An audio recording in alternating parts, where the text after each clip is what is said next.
by impeachment His Excellency Honorable Rigathi Gachagua, EGH, the Deputy President of the Republic of Kenya, on the following grounds. 1. Gross violation of Articles 10(2)(a), B and C, Article 27(4), Article 73(1)(a), and Article 2(b), Article 75(1)(c), Article 29(2) of the Constitution, and Article 147(1) as read together with Article 131(2)(c) and D of the Constitution. That His Excellency the Deputy President has persistently made utterances threatening to discriminate, exclude, and unlawfully deny sections of the people of Kenya and regions of the Republic of Kenya equal opportunities for public service appointments and allocation of public resources. Ground number 2, gross violation of Articles 147(1) and 152(1) of the Constitution by undermining the President and the Cabinet and the effective discharge of national government's executive mandate. That His Excellency the Deputy President has made unilateral statements inconsistent with policy positions collectively adopted by the government and contradicted the President on critical matters of governance and the exercise of the President's function as a symbol of national unity. 3. Gross violation of Articles 6(2), 10(2)(a), 174, 186(1), 189(1), and the 4th schedule to the Constitution by undermining devolution. That His Excellency the Deputy President interfered with the running of Nairobi City County Government by inciting citizens against lawful directives of the county government on the planning and relocation of markets and publicly disparaging the leadership of the county government and its decisions. 4. Gross violation of Article 161 of the Constitution on the institutional and decisional independence of judges. That His Excellency the Deputy President has undermined the institutional and decisional independence of a judge through public attacks on a judge of the High Court of Kenya and falsely threatening to file a petition for the removal of the said judge in a matter in which he was a party. 5. Gross violation of Article 3(1) and Article 148(5)(a) of the Constitution on the fidelity to the oath of office and allegiance. That His Excellency the Deputy President breached his oath of office and allegiance on account of the utterances and actions attributed to the Deputy President under grounds 1, 2, and 3. 6. Serious reasons to believe that His Excellency the Deputy President has committed crimes under sections 13(1)(a) and 62 of the National Cohesion and Integration Act. That His Excellency the Deputy President has persistently made inflammatory, reckless, insightful, public utterances over the last 2 years in contravention of the law. 7. Serious reasons to believe that His Excellency the Deputy President has committed gross economic crimes under sections 45(1), 46, 47(a)(3), and 48(1) of the Anti-Corruption and Economic Crimes Act and sections 2, 3, 4, and 7 of the Proceeds of Crime and Money Laundering Act. That His Excellency the Deputy President has committed gross economic crimes, namely conflict of interest, abuse of office, and conspiracy to commit crimes under the sections highlighted by inexplicably amassing property estimated at Kenya shillings 5.2 billion that is incompatible with his non-legitimate income, and by trading with the office of the Deputy President through proxies. 8. Serious reasons to believe that His Excellency the Deputy President has committed crimes by continuously misleading members of the public through false, malicious, divisive, and insightful remarks that are contrary to the provisions of Section 132 of the Penal Code and Section 29 of the Leadership and Integrity Act. 9. gross misconduct that is incompatible with the high calling and dignified status of the office of the Deputy President, a member of the Cabinet, and a member of the National Security Council. His Excellency the Deputy President has publicly attacked and undermined the work of the National Intelligence Service and its officers. Number 10, gross misconduct by openly or publicly insubordinating the President, who is the head of state and government. And number 11, the last ground, gross misconduct by persistently bullying state officers and public officers. Mr. Speaker, the motion is supported by a total of 291 members and is contained in the order paper.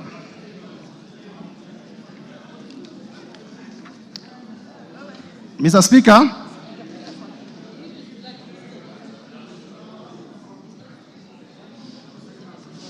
Speaker, in prosecuting this motion, it will be remembered that we gave the notice of motion on Tuesday 1st, 2024, and the House also takes public notice that law and procedurally, the Deputy President did address the nation yesterday, and therefore, part of what he said may form part of what I will be talking about. For purposes of members following what I will be presenting, I choose to be very methodical. I will read the ground. I will restate the provisions of the law that have been violated. I will then briefly state the facts constituting the particulars, and I will tie it up finally with the evidence supporting our allegations. This will make it easy for members to understand what it is that we are accusing the Deputy President of doing.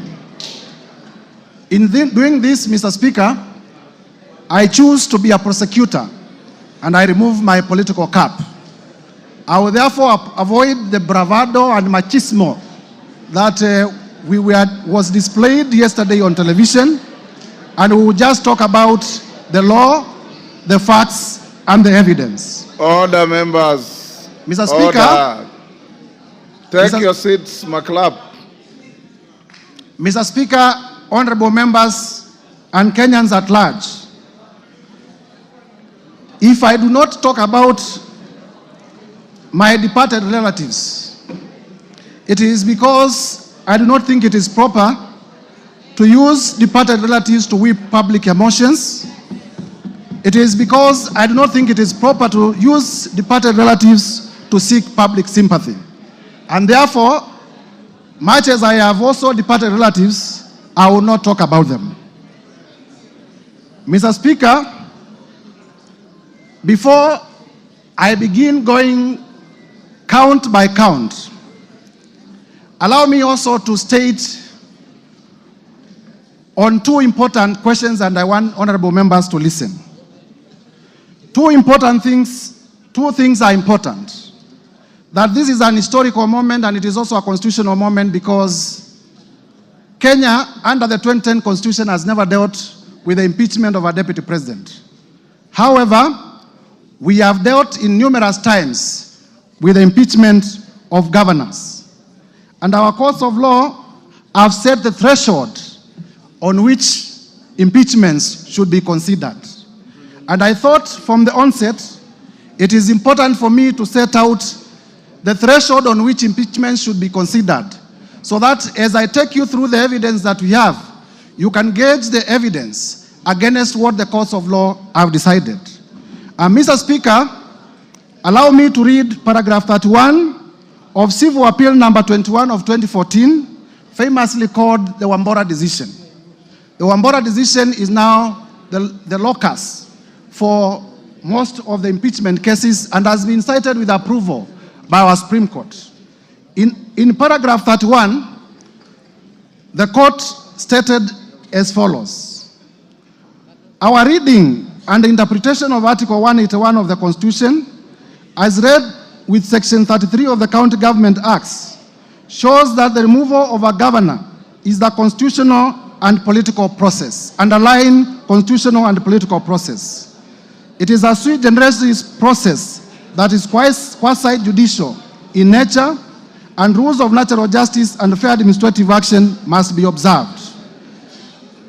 What I'm going to read is the most important part.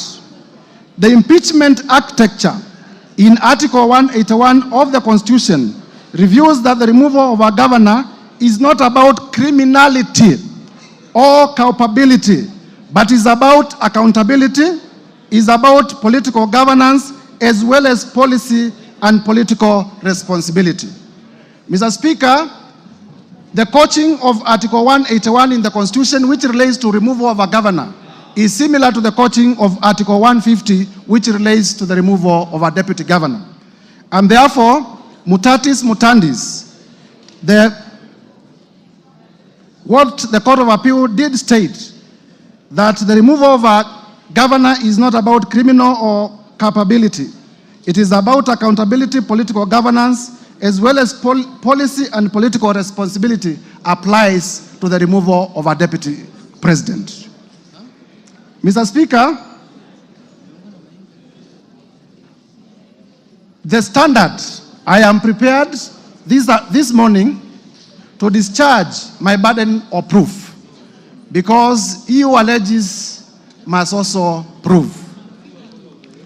And I am ready to discharge it to the required threshold.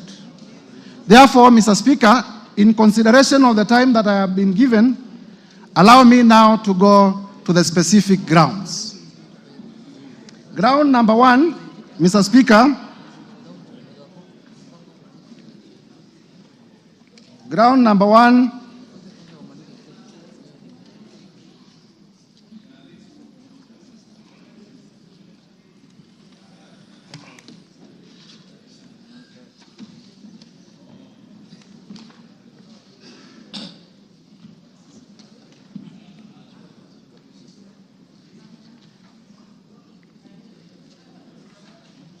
briefly.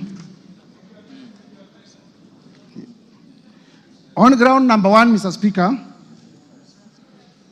we have alleged that the Deputy President has grossly violated the Constitution, and particularly Article 10(2)(a), Article 10(2)(b) and C, Article 27, Article 73, Article 75, Article 129, Article 147, and Article 131.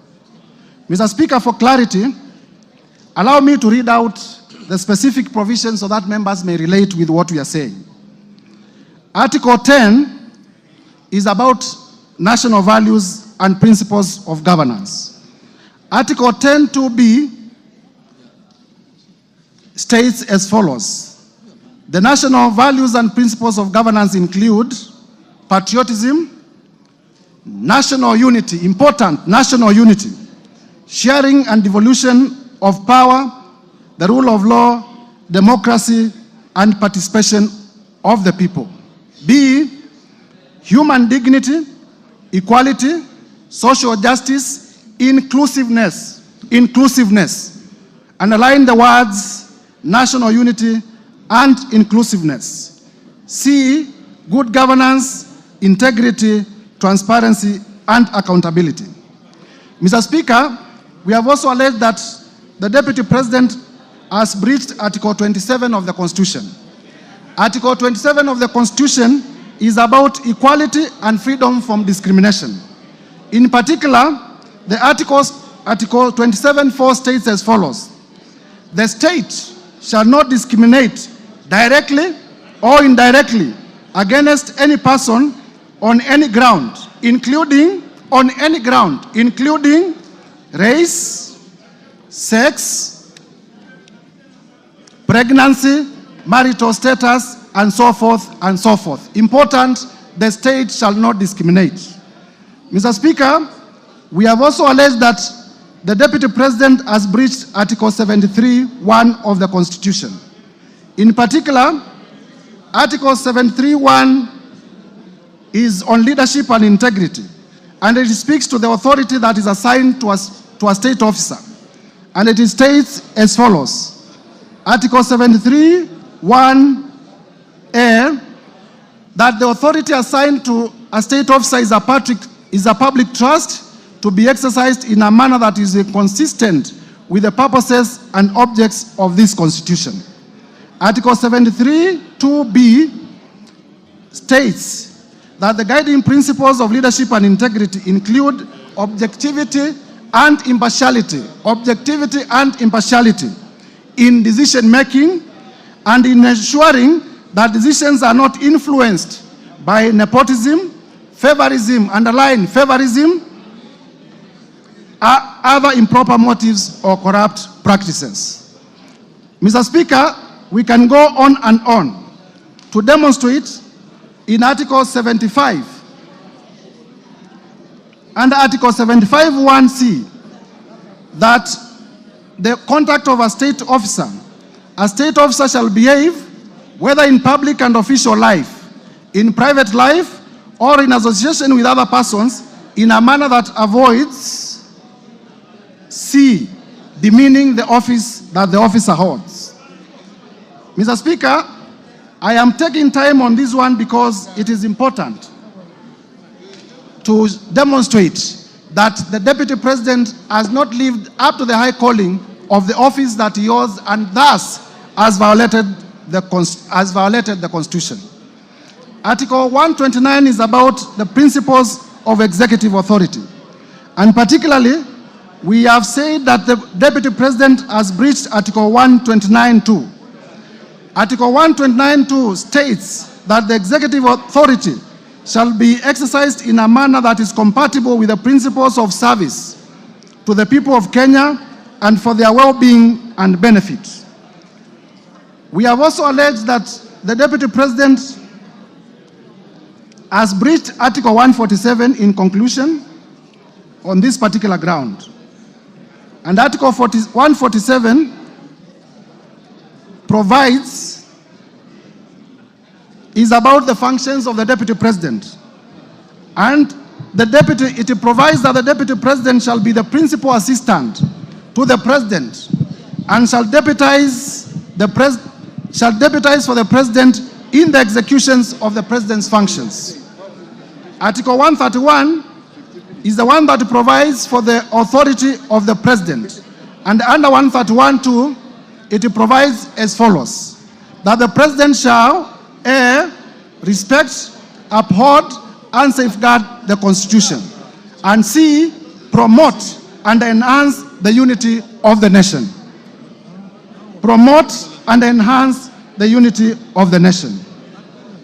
Mr. Speaker, it is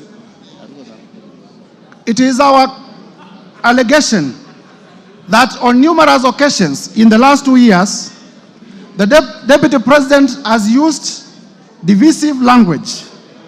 He has described the Kenya government as a company. He has described the Kenya government as a shareholding company, where it is only the shareholders of the company who should benefit. And it is our contestation that that particular shareholding language contradicts and contravenes and violates all the provisions of the Constitution that I have highlighted above. Mr. Speaker, the Constitution does require, even at the preamble, recognizes that Kenya is a multi-ethnic society. We have about 45 ethnic groups in this country, big and small. And all of them are recognized by our Constitution, and all of them need to enjoy their equal rights. And the Deputy President has consistently told Kenyans in several places of this country that some will benefit from government and others will not benefit from government.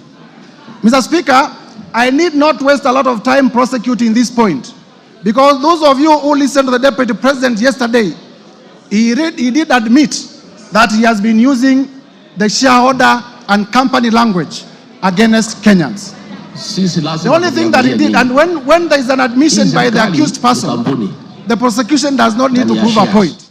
And therefore, I will be urging members of this House to find that this allegation is proved, and to find that the Deputy President indeed did admit that he has been using the shareholder language, only that for the first time, and this is important, Mr. Speaker, for the first time, the Deputy President did, while admitting, he said that he has been referring to the shareholder company language in reference to coalition agreements. The evidence that I'm going to present shortly will demonstrate that he has never, in his utterances in the last 2 years, talked about coalition agreements or power sharing deals that were signed before the election among the Kenya Kwanza political formation. He has been talking directly to communities. He went to Kajiado. He told the people of Kajiado that they do not have shares. He went to Kitui during a church service at AIC Kitui, and he told the people of Ukambani that they should not even be having a cabinet minister in government. He went to Bungoma and told the people of Bungoma that they have had too many appointments in government and the votes they brought are not equivalent to the votes they brought. He went to Nandi and told the people of Nandi that they are a major shareholder and they will benefit more than others in this government. And he has been using the language in direct reference to communities, not to political party formations. Mr. Speaker, without belaboring this point, allow me now to request that the evidence on ethnic profiling and divisive shareholder politics as contained in video 1 and video 4 be played for the House to take note of the evidence. Hii serikali ni kampuni na ni ya shares. Si ndio? Ni ya shares. Kuna wenye kampuni, wale wako order members, kuna wale wako chache, kuna wale hawana. The technicians who are playing, I kindly request that you repeat and you play it with on a higher volume. Please pause it. And I also request, Mr. Speaker, you direct that during the time that we are playing our clips, our time be paused. Please repeat so that members may appreciate and also Kenyans may know that we are not persecuting. We are not persecuting. Serikali ni kampuni na ni ya shares. Si ndio? Ni ya shares. Kuna wenye kampuni, wale wako na shares mingi, kuna wale wako na chache, kuna wale hawana. Sasa nyinyi mliinvest kwa hii kampuni ya William Ruto na Rigathi Gachagua. Sasa lazima mvune. Yule ambaye alipanda atafanya nini? Si mlipanda? Si mliamuka mapema? Mukasema mutaki kusikia mambo ya ile system na nini? Mukainvest, mukapanda, mukapalilia, mukaweka mbolea, mukamwagilia maji, wakati ya kuvuna ndio huu. Na itakuwa namna hiyo.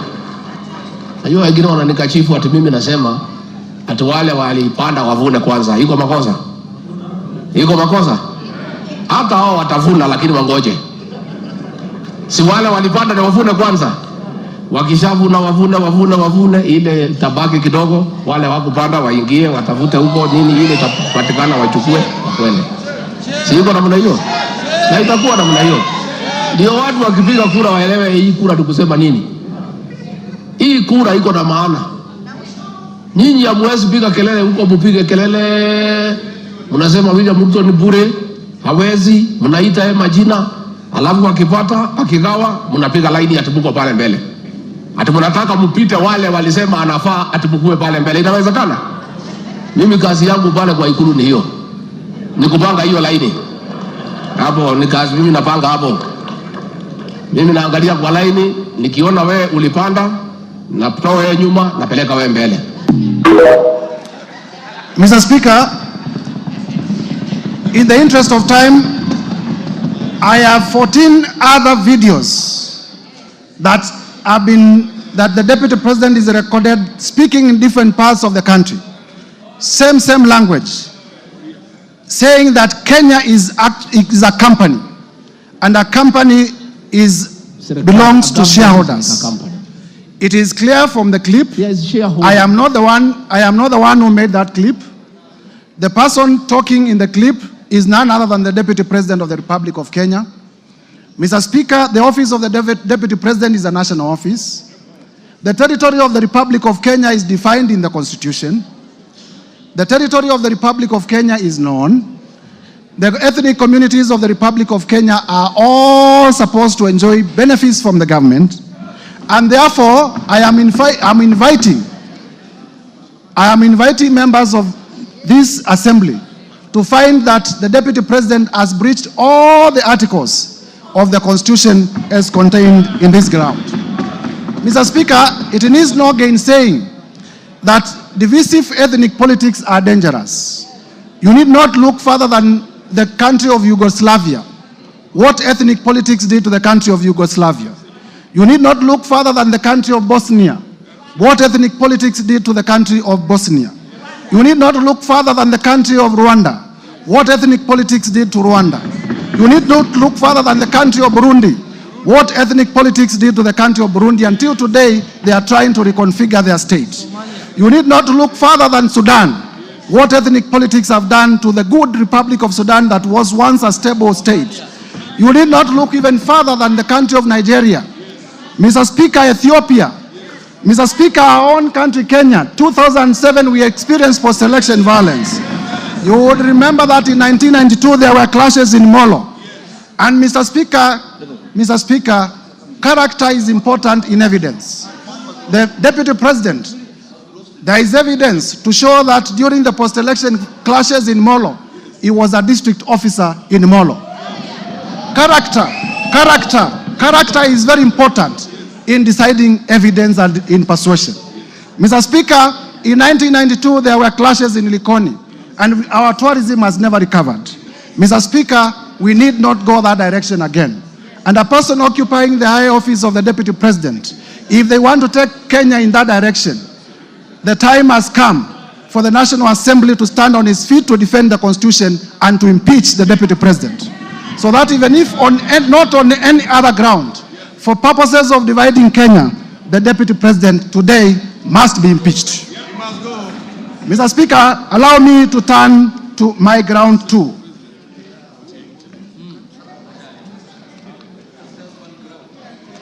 Mr. Speaker,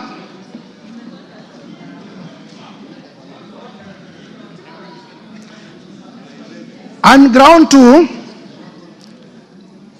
I am alleging that the Deputy President has violated Article 147(1) of the Constitution and has also violated Article 152(1) of the Constitution.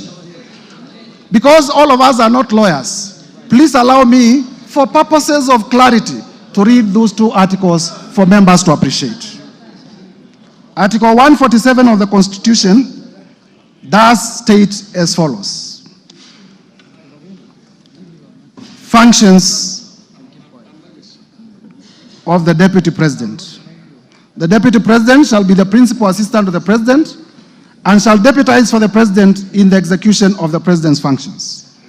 Article 152(1) states as follows. Composition, the Cabinet consists of the following. 1, the President. 2, the Deputy President. The person I am pleading to the House today to impeach is a member of Cabinet. C, the Attorney General. And D, not fewer than 14 and not more than 21 Cabinet Secretaries. Mr. Speaker, the importance of this is to show that the Deputy President is assigned to assist the President and is a member of the Cabinet. And what we are demonstrating, Mr. Speaker, because of time, is that the Cabinet has been making decisions. The Deputy President sitting in Cabinet, Cabinet memos come before Cabinet, they are discussed in Cabinet, and then the Deputy President moves out of Cabinet to contradict those decisions. In proving this, I am relying on the affidavit of Mercy Wanjau. Mercy Wanjau is the Secretary to the Cabinet. And in our affidavit that is in my bundle of documents, at page 77 to 79, Mercy Wanjau does in oath state that the Cabinet made a decision to rejuvenate Nairobi River. And when that decision was made, because the law requires that settlement be 30 meters away from a river, the Deputy President was sitting in Cabinet. The Deputy President is actually the chair of cabinet subcommittees, and I believe he chaired the cabinet subcommittee that made this decision. However, for political expedience, immediately after the decision was made, the Deputy President moved out of cabinet and went to the public to oppose the decision. Mr. Speaker, that is inconsistent with the principle of collective responsibility. That is inconsistent with the requirement that once a decision is made, you need to live by that decision. During his televised interview yesterday, the Deputy President said that he's the most compassionate person. He cares so much about the poor. This afternoon, honorable members of Parliament, I want to ask the following question, and if I may be heard in silence. The Deputy President of the Republic of Kenya is on record as being the person who ordered demolitions in Mavoko constituency in Athi River. Yes, yes. Yesterday, he gave half-truths to Kenyans, saying he opposed this cabinet decision because it was unconstitutional, because he's very compassionate about Kenyans. Why didn't he also go ahead to say that he's also the one who led demolitions in Mavoko constituency? Are the people of Mavoko constituency lesser citizens of this republic? Or is it because in his own thinking, they are not shareholders of this republic? And therefore, I'll be pleading with honorable members to find that the Deputy President has breached the particular articles of the Constitution by being averse to the doctrine of collective responsibility and by contradicting the President and Cabinet decisions. Quickly to ground 3. Mr. Speaker, ground 3... Tangu mtupatie nafasi ya uongozi, sijapata nafasi ya kuja kusema asante. Nataka kutoka kwa roho yangu ndani, watu ya Kayole, asanteni sana. Mimi najua nimeona iko shida ya watu ambaye walibomolewa, si ndio? Na nimeona mumeandika vizuri ya kwamba mteue kamati ya watu wachache ndio mkuje niketi na nyinyi. Mtakubaliana? Mimi ningetaka wale watu ambaye walipata shida hii ya ubomoaji, ambaye ni kitu tulikuwa tumeahidi wananchi haitafanyika kwa serikali yetu, mimi ningetaka niwasikize na nitapanga na mheshimiwa Meja Dong wakuje ndio tukue na nafasi ya kuongea. Tumekubaliana?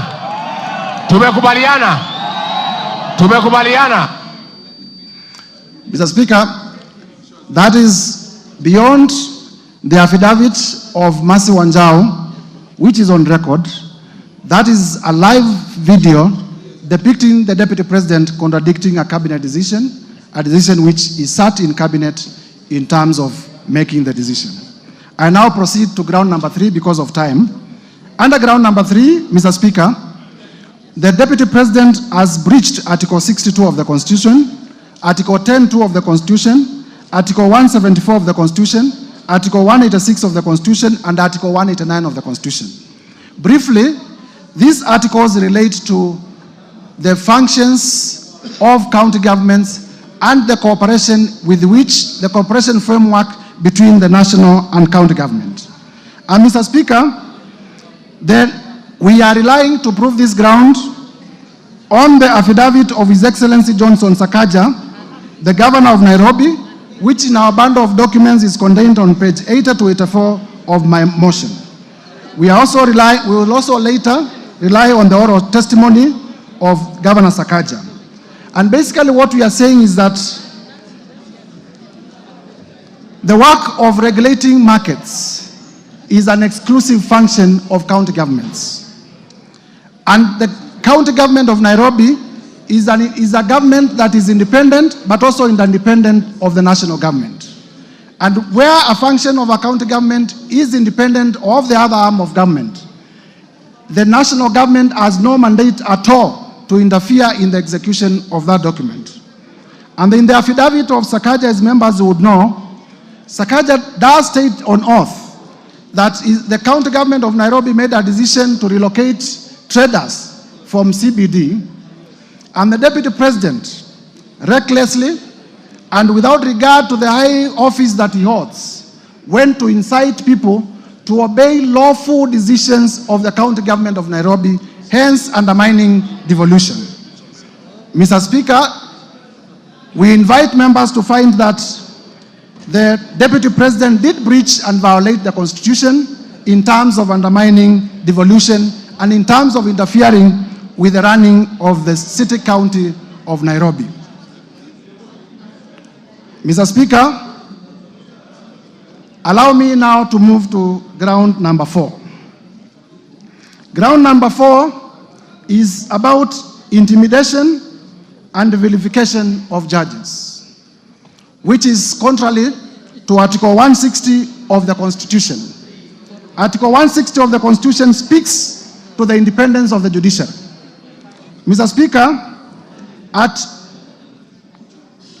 in our bundle of documents, at page 145 to 163, we have attached the decision of Lady Justice Esther Maina, where the Lady Justice Esther Maina found that 200 million shillings assets of His Excellency Rigathi Gachagua were proceeds of crime, and directed that the same be forfeited to the state.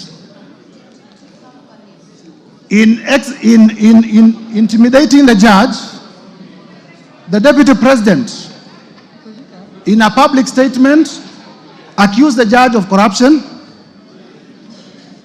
and did state that he will file a petition for the removal of the judge solely because the judge found him culpable of crime, of economic crimes. Mr. Speaker, you see, in terms of rule of law, Parliament makes laws. The judiciary interprets those laws and makes decisions.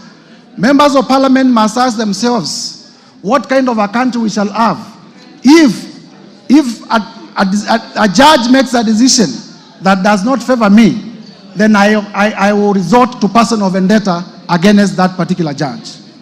Mr. Speaker, I will be playing shortly a clip where the Deputy President did threaten to occasion the removal of Justice Esther Maina on ground of our finding that he was culpable of money laundering. I request the media team to play the clip in evidence.